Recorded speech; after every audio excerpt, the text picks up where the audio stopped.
Hey, hello, hey y'all. Like what do I say at the beginning of videos? I don't know anymore. Hey y'all, welcome back to my channel. I'm Robin. I decided to start this in the middle of my workday because it's a little slow. It's lunchtime and I thought, let's do a little reading. And I have a specific book that I want to read and I was like, oh, I want to start this.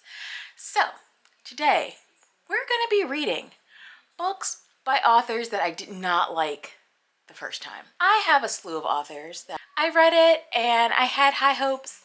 High hopes is far-fetched for one, but I read it and I thought I was going to have a good time. Obviously, why would I pick a book up if I didn't think I was going to have a good time? Although have been books that I didn't think I was going to have a good time and then I didn't. That's neither here nor there. That's not what we're talking about. This is so all over the place. Anyway, I was pressured, bullied into reading a specific book. I tried to read The Final Strife by Sarah El-Rafi last year. And then when I say I tried, I mean I tried, okay? Like, I took all the painstaking measures to see if I could get through this book, and I couldn't. I got to 50% in, and I was just like, I could not. I didn't care. I didn't care about the drug-addicted main character or the fact that she was trying to have a friendship with somebody she switched places with at birth. None of it was appealing. I couldn't get into it. And I gave it 50% in, which is like hundreds of pages by that point. And I read it because I think Ray really liked it. No, I know Ray really liked it. Ray really liked it. Jashana loved it. And so I was like, I too will love this. I was wrong. And so here we are. We're going to give her another shot. And not only are we giving her another shot, but I have been asked again, bullied, to read Faebound.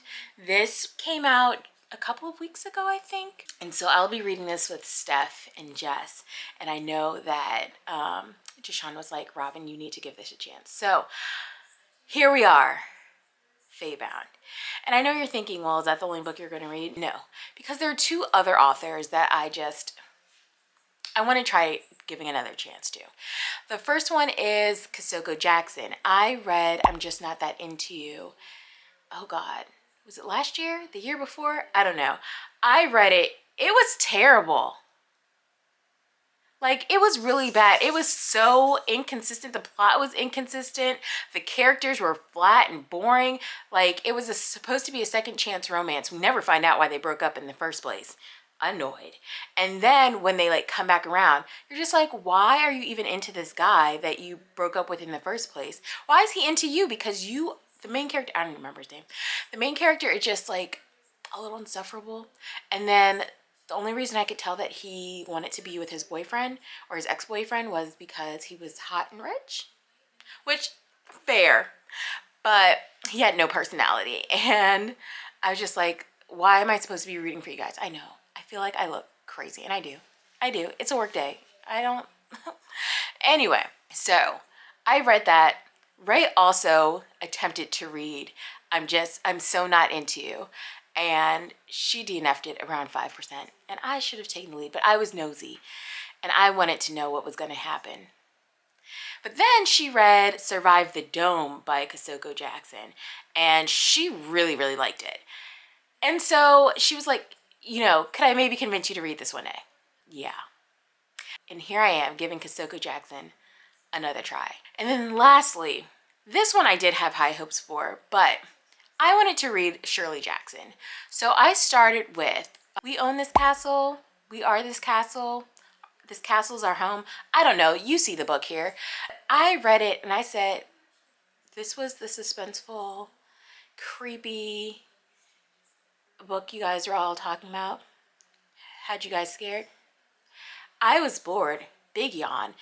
And so I'm actually going to try reading The Haunting of Hill House by Shirley Jackson, and I'm hoping that I get a little more thrill, a little more scare, a little more spookiness. You know what I mean? What I was hoping for from the other book. We Have Always Lived in This Castle. Oh my God, it just came to me right now. We have always lived in this castle. And so that's what I'm hoping for. I'm hoping that all these authors get redeemed. So first up, like I said, we have Faebound. Buddy reading this with Jess and Steph. Love that for me. I was gonna say I don't even know what this is about, and I don't. I think maybe it's best if I just go in not knowing anything. So I have low expectations for everything in this vlog. So I'm in the middle of making lunch for myself. It's going, because you know we had to have some tater tots, so it's in the air fryer. So that's happening, and I think while I am having lunch I will get started reading this. Let's see how far I make it. I'm hoping I make it past 50% this time. Update time. I'm about to sit down to read a little bit of Faebound, and so I thought I should give you guys an update.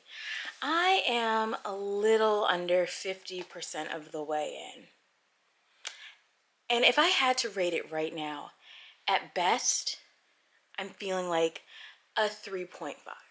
Like, I'm not having a bad time, but I'm not having a great time at this time. Sarah El-Arifi feels like I would read something from her again, but only if the synopsis sounded like amazing. Like it was just something that had everything that I was interested in and I could not turn away.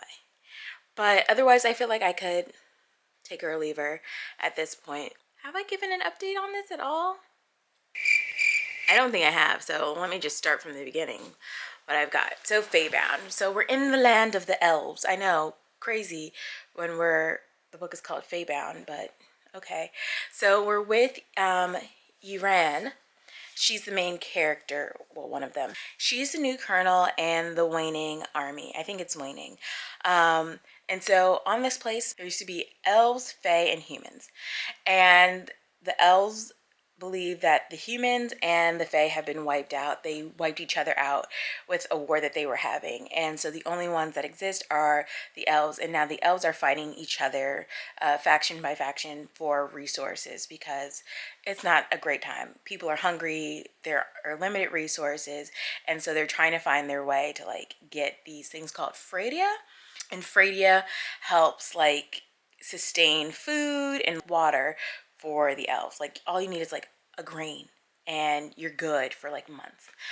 So Iran, she's on a mission. She is told to like just go look at the perimeter, make sure everything is good, but she sees something and was like, we're gonna go over there because her little sister Lidl has given her a prophecy because she is studying. Lidl is studying divination and gives a prophecy to Iran about seeking her glory to the east. And so when Iran go out there, they're like, let's go investigate. Even though we're only supposed to just be sweeping the border and seeing what's going on, let's go see. So they go and they get ambushed. And because they get ambushed and there's no time to like really fight back, they are cut down. Like I want to say they said they lost 300 people that day. And so because of her negligence, she either was going to have the death penalty or she had to be exiled. And so the chieftain of her tribe was like, yeah, we're going to exile you because they're in a relationship together. Ran and chieftain Salawa, they have a relationship, but like you can't play favorites and say, hey, we're not killing this girl. She has to pay the penalty. So they exile her. And when they exile her, Ryan and Lidl decide to follow her and try to like bring her back. I don't know how many parts there are, but I'm currently about to start part 2. And so up to this point, it's mostly just been Lidl and Ryan trying to find Iran, and they meet up together. Iran is like, if I can do something, accomplish something just magnificent and great, they will let me back in to the tribe. They'll let me come in. I may be like the lowest of the low. I probably never get back to Colonel status, but like I need to get back to my tribe. I need to get back to Salawa. I love her and I just want to be back with my people. And so she's like, okay, well, if I can give them the greatest gift, so if I can just capture one of those obias, which are like an animal that has magical powers, and they take the skins of those obias and make drums, and that's how they have drum magic. She's like, if I can capture one of these elders, then it'll just be a feat that no one has seen in a long time, because the obia, they're not extinct, but they are extremely rare. And so Ran is like, okay, I can capture this. And so she's hunting one specific one that seems to keep being around her, and she's like, I can hunt it, kill it, bring it back to my people. She kills it, but she killed the wrong one. Not like she knew it was the wrong one, she didn't. But apparently all these obias that they've been killing are connected to Fae. Irene, Lidl, Ryan, when they meet up together, they're like, we didn't even know Fae existed. We thought y'all were dead. Fury, the main person, is like, you just killed the prince. And Irene's like, no, I killed an obia. And she's like, we're connected to the obia, you dummy. And this is where I'm getting annoyed, because Fury keeps saying, well, you did this and you did that. But how would they know? If, one, they thought Fae didn't exist, how would they know about Fae customs? You don't know Elven customs. So like, or every time that there's a misstep, or you ran, or Lidl or Ryan says something that's just like blasphemous, or they're just like, oh, why would you say that? Because they don't know. They don't know. And then we, along with the troop, find out like why you shouldn't do something or whatever. But like, prior to, nobody had any clue. I'm not enjoying it, but I'm not enjoying it. I'm not having a bad enough time where I'm like, I've got to quit. I would read the next one. Maybe, I don't know. We'll see how this ends. This is a very long update to say that it's okay. I don't know what else to say about this. I'll check back in once I'm finished with this, but right now, Sarah El-Arifi does not feel like an author for me. Hello, good morning. I finished Faebound. Now, I would have finished this last night, except I got sucked into that woman's 52-part story about her pathological lying ex. Man, riveting. Riveting. I was glued to my phone. How do I add this series to my Goodreads? Because the amount of time I spent on that lady's TikTok, just, that man needs to go to jail. I mean, he kind of did go. This isn't funny. That's her life, but man, what a story. Anyway, back to Faebound. I finished it this morning.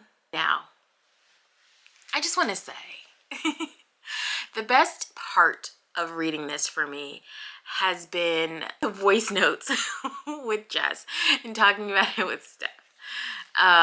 That's been the best part of reading this for me, because I think I have to give this 2 stars. I'm so sorry, Jashana, if you're watching this. I didn't expect for this to go this way. I thought that I was going to reluctantly pick this up and then be pleasantly surprised. I honestly did. But let's talk about why I did not love this. And I don't think that she might be the author for me. First, I will say that when I read The Final Strife, it wasn't that the writing wasn't good. It was just that I didn't connect with the characters or the plot. And I just literally did not care about anything that was happening. But in this one, still not connecting with the characters. The plot felt predictable, and it did feel very predictable because I made predictions. I even like took notes or whatever, and I made predictions, and what do you know, most of them came true. And I am not good at making predictions. In this one, the writing felt stilted, disjointed. Like it was almost like several people came together to write a paragraph, but no one consulted each other on what they were writing in that paragraph, and then they just put it together. Somebody was like, you've got sentence 1, you've got sentence 2, and you've got sentence 3, and let's put all those together. And they were just like, perfect. And that's what it felt like. There were times where I was just like, how did we get here? We were in the middle of something and it just abruptly kind of stops. And then we just move on to something else that may or may not be related, but never felt related either way. And then the characters, they're supposed to be, Urine is supposed to be in her 30s. She's supposed to be in her 30s, and Ryan are supposed to be in his 30s. At no point did this feel like an adult novel to me. At best, new adult, but never did I think that I was dealing with like 30-year-olds. And I know that 30-year-olds can be dumb and make dumb mistakes and just be all over the place emotionally. But some of the rationale, I was just like, you thought that was a good idea? In your 30 plus years of living, you thought that was a good idea? And then Lidl's in her 20s, but she also read younger to me. It was giving very much 18 to 22 vibes for me, which is fine if that's what I'm expecting. But if I'm expecting my protagonist to be older, then I would like for them to come off as older. Another thing that I didn't work for me was, so I guess this kind of goes back to the writing, but never until I read some reviews and there's like a part of it where in the beginning they are in the Elven lands and then they get to where the Fae are. But prior to them being where the Fae are, in my head the whole time I was like, they're in the desert. They've got camels, they're riding camels. It just sounds like a barren wasteland. Desert. Nope, they were in the rainforest this whole time. Like, girl, what? I never ever got that. They were in the desert. And then when they got to the Fae lands, I was like, okay, I can kind of see how this is giving rainforest. The Obeah, I could never fully picture. I was like, are we getting horses? Is this like horse donkey kind of thing? Or like leopard with horns type of deal? Like, I just couldn't picture it. And maybe that's more on me and less on the author. But all of those things combined just did not make this a fun time for me. It just, people were so naive about things. There were parts where the Fae were very irritated with the elves for not knowing customs, and I just wanted to be like, how would they know? They didn't even know you existed. Girl, you were a figment of their imaginations for years. Like, relax. And then you kind of get like some of the backstory of people, but like one person in particular, I'm just like, how did you get this magic? I still don't know how you were able to get this magic. One person, it kind of makes more sense, but the other person, I'm just like, girl, what? So yeah, this is not starting off to a promising start for me, but faebound is going to be donated bound because, yeah. Also, Jess and Steph, next time I say, maybe we shouldn't, we should all listen to me. We should listen to me. For sure. I will update you guys when I start the next book. I don't know which book will be my next one. I have hold on them, both books at my library, so I'm waiting for them to come in so I can go pick them up. And then I will get on with the next book. I am actually on my way to a hair appointment. So I was like, I'll just take this drive to give you guys an update on the book I've been reading. So I started Survive the Dome by Kasuko Jackson last night. Now I'm a little hesitant because it is a YA dystopian, and YA, it might work for me, it might not. But we're gonna figure it out. And so like I don't want this book to fail because it was a YA, not because it was the author, but like what if it's both? I don't know. We're gonna find out together. I'm about 30% of the way in. And so this is what we've got so far. Jamal, he lives right outside of Baltimore in Annapolis. He's a journalist. And in case you don't remember that fact, it's okay because he's going to tell you at least 50 more times that he is a journalist and high school student. He's a black kid. He's on his way to Baltimore because there are protests because a police officer has killed someone unlawfully and has gotten away with it again. So Jamal is on his way because he wants to cover the protest for his student paper. And so his mom is just like, be careful. And he's like, oh, I'm going to go with my white boyfriend. And the white boyfriend is like, hey, actually, I'm not going at all because this isn't really my thing. This isn't my scene. So no. No. So Jamal goes to the protest by himself.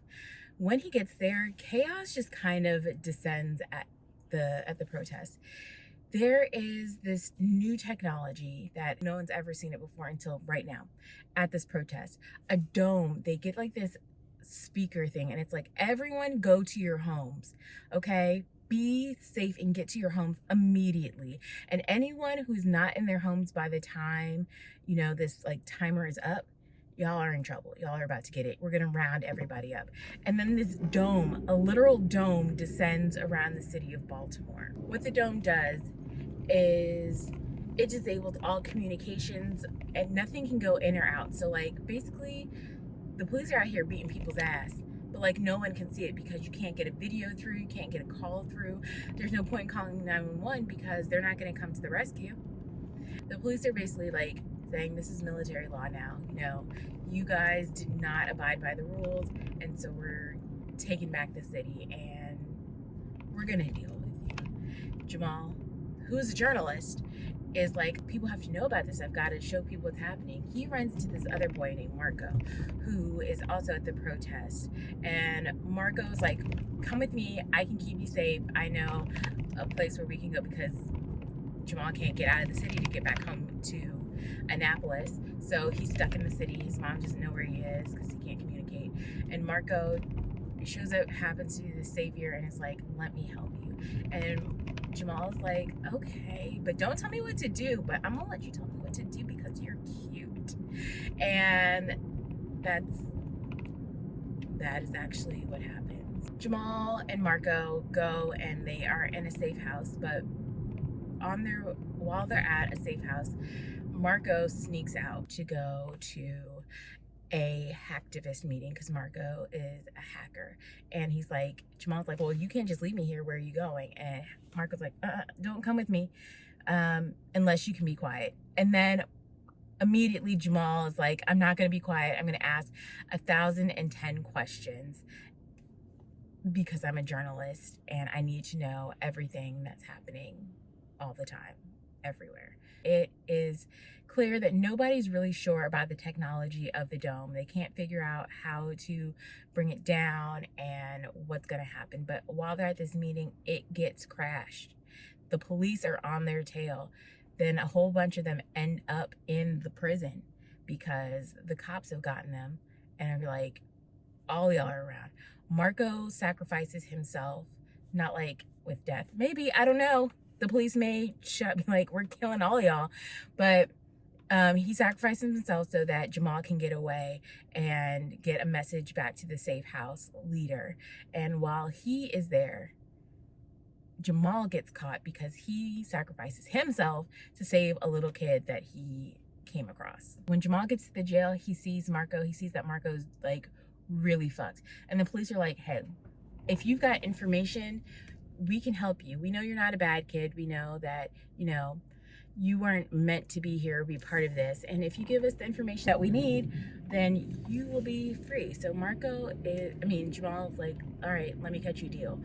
And he really just does this because he wants to keep Marco safe, because in this time he has developed feelings for Marco. Whenever they brush against each other, just sparks, they fly. I'm not enjoying this. I just do not care for the character of Jamal or this like insta love situation that seems to be happening. I would be more interested if we get a little bit more detail about this dome sitch. Like, where did it come from? Where did it go? Where did it come from, Cotton Eye Joe? Like, what's going on with it? Like, I just have questions. But I guess we'll find out. I'm only 30% in. It's a pretty fast read as well. I could probably finish this tonight if I really wanted to, but I don't know that I want to. So far, Soko Jackson has me intrigued. Please press the button for entrance. Please wait. And now I'm about Take to the ticket. Welcome. get my hair done, and I'll report back later. So I read a little bit more of Survive the Dome yesterday. I got about 60-ish% of the way in. Jamal is still telling us at every turn that he is a journalist. And so like if you're not sure what he is, it's a journalist. And he's going to tell you that because at every turn where he is questioning authority or making a stupid decision because he's like, I'm inquisitive and I need to know the answer, it's because he's a journalist. I'm not hating this like I was the other book, but I'm not like super enjoying it. I would say like at best, I think I'm gonna come out with like a 3-star of this. And this is like what's happening now. So, you know, they're stuck under the dome. Jamal has no way of getting home. He's trying to save Marco. Marco, and this other girl, Catherine. Catherine? I think that's her name. They have teamed up and they are just trying to like figure out how to bring whoever is in charge of the dome down and like obviously to get rid of the dome. Marco's going to try to do it by hacking. Jamal's going to do it by asking the important questions and distracting the police, mostly the police chief, away from what's happening. And Catherine, she's the muscle. I'm not really sure what her importance is here. I think she has information about these bodysuits that the police have because they have like these really high-tech bodysuits that for some reason make them immune to like pain. And so like if you were to try to hit them or shoot them, it would just like deflect off them and it would be nothing. And so people are still trying to do protest. But, you know, when they go out to protest, obviously the police are coming and just battering them down. That's where I am. I thought I would get more about the dome itself, like where it came from, how it started, the people behind it, but I guess not. I guess where it's mostly, I mean, it survived the dome, so it wasn't called Meet the Dome. It is a grayish, rainy day. It's raining on and off. So I think that I could finish this up today. And I think like that's gonna be my goal. I think I'm just gonna try to finish this up today and then move on to the next thing. But yeah, I'm gonna wrap this up today, listen to it for a couple of hours, and then I will get back with final thoughts. I finished Survive the Dome last night, and so I didn't get a chance to update because I was like in bed reading and I wasn't gonna pick up a camera to just update you guys. So here we are in the morning in my car with terrible, terrible lighting. And we've got a friend here. But yeah, so I finished it. I think I would give this like a 3.25 stars. I don't think that Kasoko Jackson is an author for me, but I could see how somebody would enjoy this book in particular. So by the time I was finished with everything, I don't remember exactly where I last updated you. I think like Marco and Jamal were... I actually don't know what the last thing I updated you guys on. But basically, Jamal, Marco, and their friend, dang, I can't remember that girl's name, Catherine, Samantha, that feels right. So they take on the establishment, they take on the police, they take on the governor of Maryland, and they are like, we want justice. You can't just do whatever it is that you want to do. And the thing about this, there's no ambiguity on how Kasoko Jackson feels about police and police brutality. You know definitively what side of the line he's on. I mean, there should only be one side that you're on, but like he just, it's not a subtle message at all. Like he is going to give you a drop dead speech in the middle of something that's happening and you're like, is this part of the dialogue or did you just have like a tangent and you wanted to have this moment? Again, it's not like terrible, and I could objectively see how somebody would enjoy it. One, I don't think that this was for me because I don't like being necessarily in the minds of teenagers because they can sometimes just, it's not for me. And two, I don't think that the way that it was written, like it wrapped up really, really nicely. Too nicely, in my opinion, to the fact where it was just like, this is all that you needed to do, and that's it. And like even the characters themselves, it was like, this feels too easy, and it did. It felt too easy. So they were just like, It almost left it where it was open-ended to the point where like, is there going to be a second book? It could be, but it could also just very well end right there where it ended. And I think like that either of those things would be fine. But that's where I am. I don't think that Kosoko Jackson is, like I said, going to be the author for me. But I'm glad that I gave him a second try to redeem himself from whatever I'm so not into you was. I don't know what that was. With that said, I can start on my next book, which is Shirley Jackson. I'm hoping that I get a win with this one because Faebound didn't work out how I thought it would. Kosoko Jackson, while a little better, still did not end up how I thought it would. So I'm hoping Shirley Jackson does. In fact, the reason I'm in my car right now is because I just went to the library. Just got all these books. So let's do a little mini library haul for you guys. I know you're dying to see what I got from the library. First, I got, sorry buddy. First I got A Haunting on Hill House, Shirley Jackson, which is be the next book that I read. I'll actually probably start this tonight. It's relatively short, so I like that. I like it a lot. So we've got that, and then I am doing middle grade March, so I picked up A Monster Calls by Patrick Ness, and When Stars Are Scattered by Victoria Jameson and Omar Muhammad. And then on Jess's Patreon, Jess Owens' Patreon, she's doing Manga March. So I have Spy Family 5 and 6. So that's fun. I'm excited to get to all of these, but obviously I'm not reading these for this vlog except for this one.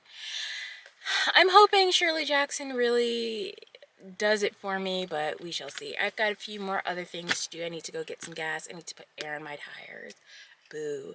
And then I need to get home and edit a video and just do some like work.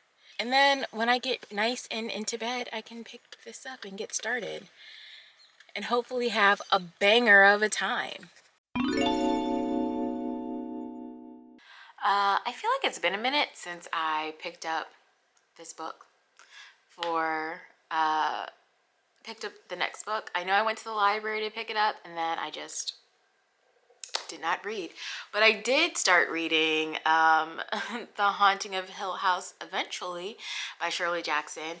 And I want to say, this is so much better than We Have Always Lived in This Castle. Immediately better. I will say I am about maybe halfway into this. It's really, really short. It's only 182 pages, so I knew that I was going to read this pretty quickly. And so I'm like halfway. So this is what we've got so far. So if you've ever seen the movie The Haunting of Hill House, I've never watched the show, but so far this closely resembles the movie. There's a few less characters, but like some of it is just very similar to what the movie is, except that at this point where I'm at, they have just arrived at Hill House. They've maybe spent a night there, and so not too much has happened, but up to that point things are mostly very similar. I will say I like the atmosphere in this. It's just creepy, it's spooky, it's unsettling. I was reading this at night and I had to pause and like play a game, go on TikTok to like lighten the mood, because in my room it just felt like this overwhelming, menacing feeling as I'm reading this book. And the house gives you that overwhelmingly menacing vibe that something in the house is not right. Something in the house is just not a fan of people. I don't know if it's all people, certain people, unclear at this point. But let me tell you what The Haunting of Hill House is about so far. There is this house, Hill House, and it is known for having paranormal events happen. And so this professor, Dr. Montague, wants to go and research it. But he knows that his colleagues will kind of laugh at him because he needs science-based evidence to present to his colleagues to seem credible that there are things happening in this house. So he gets a couple of assistants for the summer so that they can stay at this house and investigate what's happening. One of the assistants is not necessarily a direct descendant of Hill House, but is related to the owners of Hill House. So that was one of the stipulations, that an owner, a family member owner of Hill House would have to be in attendance.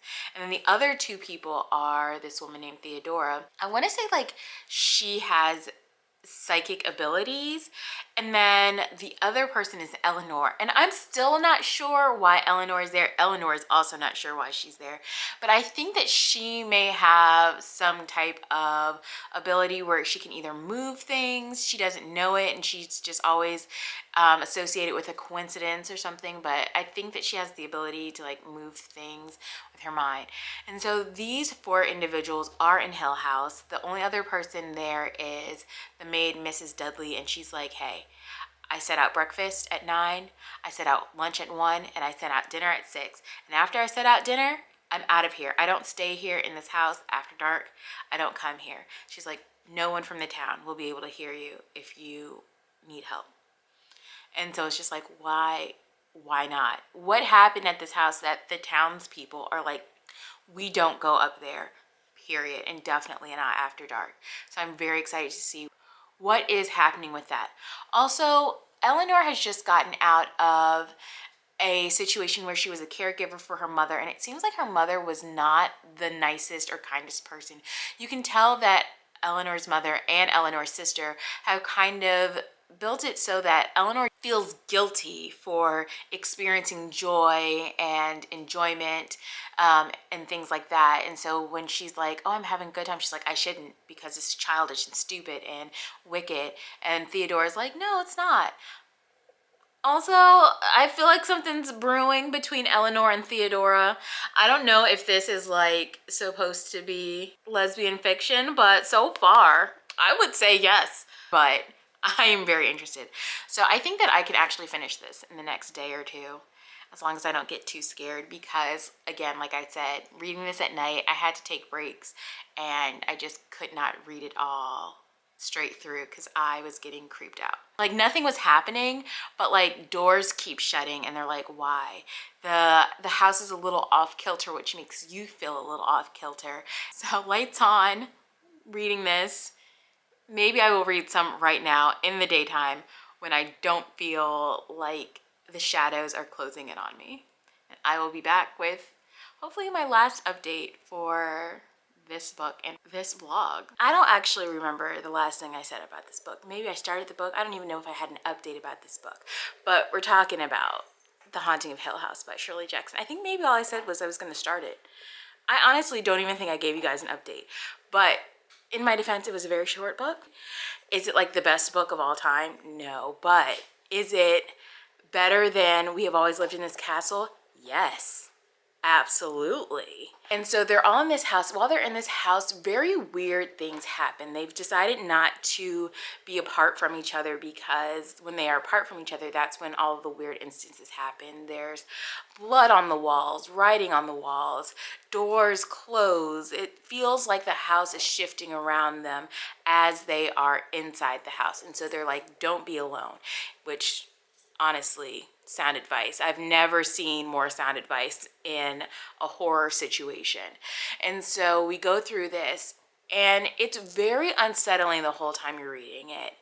You feel like something is going to come out. Like you feel like there's a jump scare about to happen, but it never really comes. So you're on the edge of your seat forever. Now, I will say that this disappointed me in the ending a little bit because it was a little bit vague.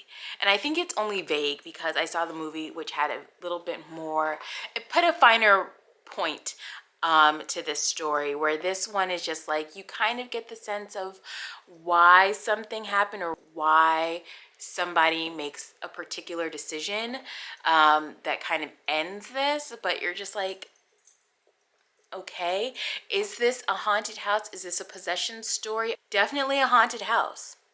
Possession, a little unclear. But I had a good time overall. I'm glad I gave Shirley Jackson a second chance, and I probably should have started with this before I read We Have Always Lived in This Castle, since this is probably one of her more well-known works. I'm glad I gave this a second chance and didn't just entirely throw Shirley Jackson out of the author window, because I wouldn't have been able to read this. I had a very good time being scared. Again, I could not read this at night. Actually, I did try to read this at night a couple of times, and I had to turn on some music or something because I could not be alone with this book, my thoughts, and just silence. Terrifying. So that's where we are. I'm glad I gave these authors a second chance. I'm glad I know with finality who I do and don't like, and who won't be going with me into the future. Sorry, Sarah Alarifi. Not so sorry, Kosogo Jackson. You tried your best, though. And that's what I got for y'all. Thanks for joining me on this ride. And while we're here, are there any authors that you are thinking about giving a second chance that you are also not sure about?